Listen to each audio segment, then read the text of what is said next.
Hello and welcome. In this video, we'll continue the sketchbook tour of this craft paper sketchbook. I'll have a card pop up with a link to the first video of this sketchbook tour. This is a craft paper sketchbook. It's A5 size and it is by Hahnemuehle and it has a lot of pages in it. It's relatively inexpensive for the amount of pages you get, and craft paper is really great for practicing all sorts of mixed media and not getting too wrapped up in, oh, I'm using expensive paper or anything like that. So let's begin. This was the last page in the previous sketchbook tour video, so let's continue on from here. I experimented here with some simpler doodles using the Posca paint marker to make these grid shapes and then doodling between the grid shapes using a technical pen. I actually really like this one. It's very simple, but sometimes I think I tend to overcomplicate my doodles. Sometimes that's cool and I like the effect of the overcomplication, but sometimes when I simplify, it can be pretty fun and nice. So here I just drew these circles in paint marker and doodled the same design over each one with a technical pen.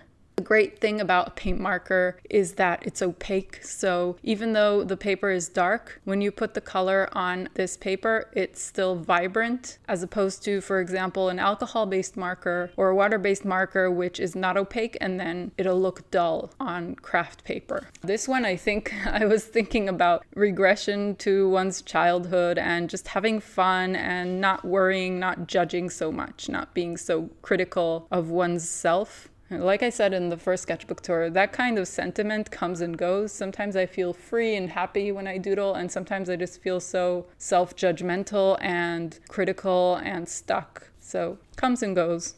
Here's another more simplified doodle using the paint marker and some lines. So first I drew the paint marker shapes and then I added some lines with technical pen.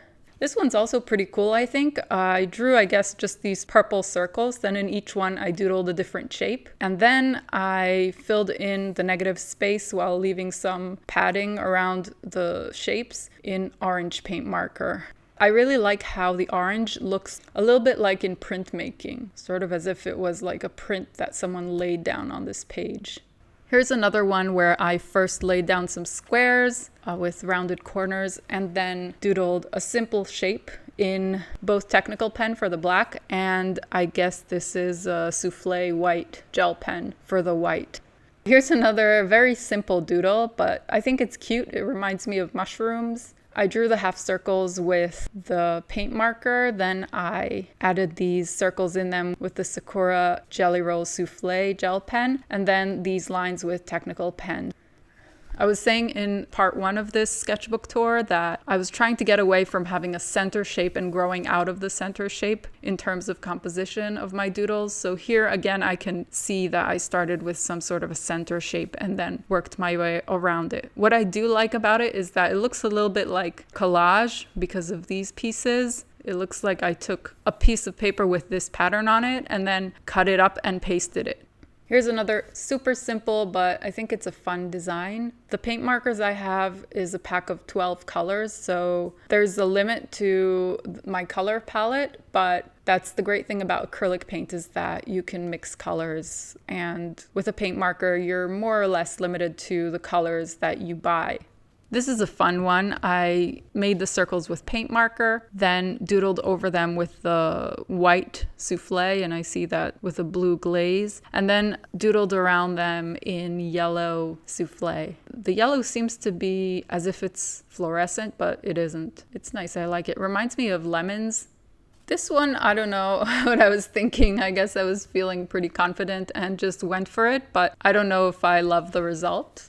This one's also nice. I think it's sort of based on the one we saw 2 pages ago. I laid down these circles with a paint marker, and then I went over their borders using the Faber-Castell Pitt Artist Pen, which is a water-based marker, and then doodled in black using a technical pen, and then doodled around the negative space using the Sakura Jelly Roll Souffle. I really like how the different pens and markers have different qualities. Like with a paint marker, you can lay down a solid block of color pretty easily. And with a technical pen, you could get a crisp black line. And with the water-based marker, you get a softer line. I think this is a great example of how colors can look very beautiful on craft paper as opposed to on white paper.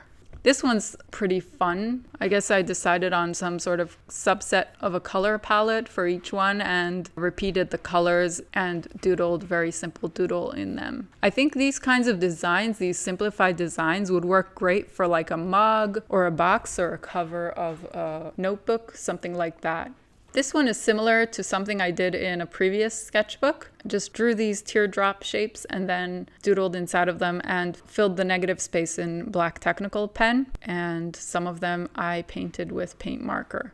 Here's another one where I used the paint marker, the technical pen, the jelly roll, and the water-based marker. I think it came out kind of fun. I like how the colors are very vibrant and the muted tone of the craft paper sort of makes the colors pop even more.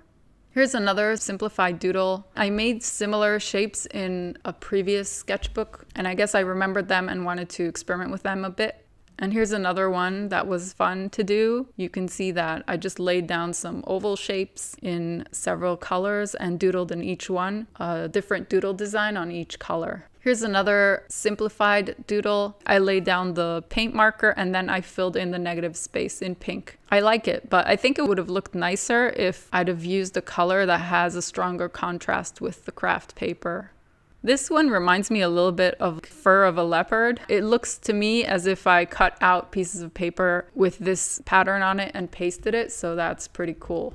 Here's some more simplified doodles, experimenting with simpler shapes, different ideas, different layouts. And here, for some reason, I went back to the more elaborate doodles. I love these feathery shapes. I use them a lot.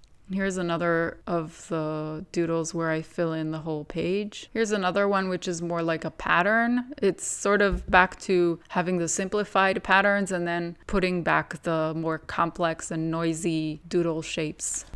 Here's another one similar to one we saw several pages ago where I have a different doodle pattern on each color, but keeping it very simple, just 3 colors. These help me a lot when doodling because they sort of divide the paper into sub areas and then in each area you can do an intricate doodle. So it's helpful when I try to break up the page and compose the page differently. Here's another fun one. It's just one color, it's gray, and various types of doodles. And you can see that here the doodles are just lines. There are no blocks of black color, and that does make a difference, I think. Here's a very repetitive doodle. Doing something repetitive like this requires more discipline because it's more monotonous and I can't just go off on a tangent and switch it up and try something else. Here's another attempt to integrate the black doodly lines together with the colors in a way that they work together sort of more seamlessly. This one I like. It flows nicely. It looks to me like geological layers. And this is a composition of layers of earth, sort of, mountains. This one's kind of fun and happy. You can see I reused the idea of filling in the negative space with the souffle. And this is an attempt to have a different composition to the page, not necessarily filling the whole page with a doodle. Another attempt at a different composition and simpler doodly shapes. And here I doodled some disjoint doodles and then filled in the negative space with Sakura glaze with some orange. Here's another one similar to the one in the first sketchbook tour where I blocked in areas and doodled a different doodle in each one.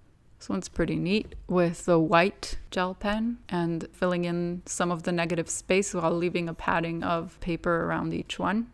Here's another one with simplified shapes laid out on the paper in paint marker, and I doodled on each one and then doodled over the background.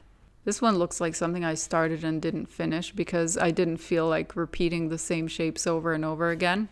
Here's another one with disjoint doodles and then some filler for the negative space, some leaves.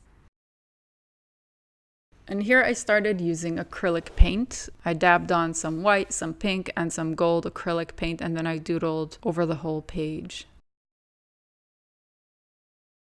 Some more paint marker, and then a doodle that tries to incorporate the paint marker with the doodle. Some more acrylic backgrounds and doodling over it. Here's another one with hot pink and white. I really like applying a sloppy, not meticulous background with acrylic paint. It's a lot of fun to do. Here's one where I tried to control the border of the paint. This one I like. I tried to have a crisp border for the acrylic paint, and I also have some variation in the color.